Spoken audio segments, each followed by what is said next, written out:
ಕೇಂದ್ರ ಸರ್ಕಾರದ ಕಿಸಾನ್ ಸಮ್ಮಾನ್ ಯೋಜನೆಯ ಹಣ ಬಿಡುಗಡೆ ಮಾಡಿದ್ದು ಕೋಲಾರ ಜಿಲ್ಲೆಯ ರೈತ ಸಮುದಾಯದಲ್ಲಿ ಹರ್ಷ ವ್ಯಕ್ತವಾಗಿದೆ. ದೂರದರ್ಶನದೊಂದಿಗೆ ಕೋಲಾರ ತಾಲೂಕಿನ ರೈತ ಮುನಿ ವೆಂಕಟೇಶ್, ರೈತರು ಕೃಷಿ ಕಾರ್ಯ ನಡೆಸಲು ಕೇಂದ್ರದ ನೆರವು ಸಹಕಾರಿಯಾಗಿದೆ ಎಂದರು. ಆ ಬೆಳೆಯಿಂದ ಅವರು ಮತ್ತೆ ಇನ್ನೊಂದು ಕುಲಕಸಬು ಸಣ್ಣ ವ್ಯವಸಾಯನ ಮನೆ ಅಂಗಳದಲ್ಲೇ ಮಾಡಿಕೊಂಡು ಅವರು ವೃದ್ಧಿ ಆಗೋದ್ರಲ್ಲಿ ಯಾವುದೇ ಒಂದು ಸಂಶಯ ಇಲ್ಲ.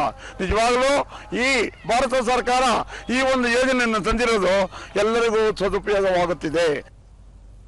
ಮತ್ತೋರ್ವ ಯುವ ರೈತ ವೆಂಕಟ್, ರೇಷ್ಮೆ ಮತ್ತು ಟೊಮ್ಯಾಟೊ ಕೃಷಿ ಕೈಗೊಂಡಿದ್ದು ಕೇಂದ್ರದ ನೆರವಿನಿಂದ ರಸಗೊಬ್ಬರ ಖರೀದಿಗೆ ಅನುಕೂಲವಾಗಿದೆ ಎಂದರು. ಖುಷಿಯಾಗುತ್ತೆ ನಮ್ಮ ರೈತರಿಗೆ. 2000ರಿಂದ ಎಲ್ಲರಿಗೂ ತುಂಬ ಖುಷಿಯಾಗುತ್ತೆ. ಒಂದು ಗೊಬ್ಬರ ತರಕ್ಕಾಗಲಿ, ಒಂದು ನಮ್ಮ ಮದ್ದು ತರಬೇಕಂದ್ರೆ ಎಲ್ಲ ಅನುಕೂಲ ಆಗ್ತಾ ಇದೆ. ಅದರಿಂದ ನಮ್ಮ ರೈತರಿಗೆ ತುಂಬ ಅನುಕೂಲ ಆಗ್ತಾ ಇದೆ ಮೋದಿ 2000 ಹಾಕೋದ್ರಿಂದ. ಕೆಂಬೋಡಿಯ ರೈತ ನಾರಾಯಣಸ್ವಾಮಿ, ಸರ್ಕಾರದ ನೆರವು ಕೃಷಿ ವೆಚ್ಚದ ಹೊರೆಯನ್ನು ತಗ್ಗಿಸಿದೆ ಎಂದು ಅಭಿಪ್ರಾಯಪಟ್ಟರು. ಕೃಷಿ ಪರಿಕರಗಳಿಗಾಗಿ, ಬೀಜಗಳಿಗಾಗಿ, ಮತ್ತೆ ಅದರಿಂದ ಜೋಳ, ಉರುಳಿ ಮತ್ತೆ ರಾಗಿ ಇದೆಲ್ಲ ಸೊಪ್ಪೆಲ್ಲ ಬೆಳಿತೀವಿ. ಬೆಳೆದು ದನಕರುಗಳಿಗೆ ಹಾಕೋದ್ರಿಂದ ನಮಗೆ ತುಂಬಾ ಉಪಯೋಗ ಆಗಿದೆ. ಸೊ ಯೂಸ್ಫುಲ್ ಆಗಿದೆ ಇದು. ಈ ಒಂದು ಯೋಜನೆ ತುಂಬಾ ಇನ್ನೂ ಕೂಡ ಅದು ಡೆವಲಪ್ಮೆಂಟ್ ಆಗಲಿ, ರೈತರಿಗೆಲ್ಲ ಸೇರ್ಲಿ. ರೈತ ಮುನಿಕೃಷ್ಣಪ್ಪ, ರಾಸಾಯನಿಕ ಗೊಬ್ಬರಗಳನ್ನು ಖರೀದಿಸಲು ಕಿಸಾನ್ ಸಮ್ಮಾನ್ ಹಣ ಸಹಾಯಕವಾಗಲಿದೆ ಎಂದು ತಿಳಿಸಿದರು.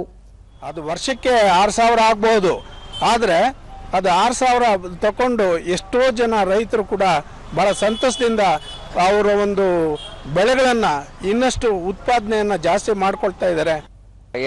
ರೈತ ಶ್ರೀನಿವಾಸ್, ಸಕಾಲದಲ್ಲಿ ಸರ್ಕಾರ ನೆರವಿನ ಹಸ್ತ ಚಾಚಿದ್ದರಿಂದ ಕೃಷಿ ಕಾರ್ಯ ನಡೆಸಲು ಭರವಸೆ ಮೂಡಿದೆ ಎಂದು ಹೇಳಿದರು.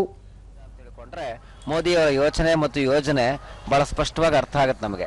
ಯಾವುದನ್ನು ನಾವು ಇವತ್ತು ಗಿಡ ನೆಟ್ಬಿಟ್ಟು ನಾಳೆ ಮರ ಆಗುತ್ತೆ ಅಂತ ಯೋಚನೆ ಮಾಡ್ಲಿಕ್ಕೆ ಆಗಲ್ಲ. ಆ ದೃಷ್ಟಿಯಿಂದ ಕೃಷಿಗೆ ಅವ್ರು ಕೊಡ್ತಾ ಇರುವ ಉಮೇದಿನ ಉತ್ತೇಜನವನ್ನ ನಾವು ಒಪ್ಕೊಳ್ಬೇಕು.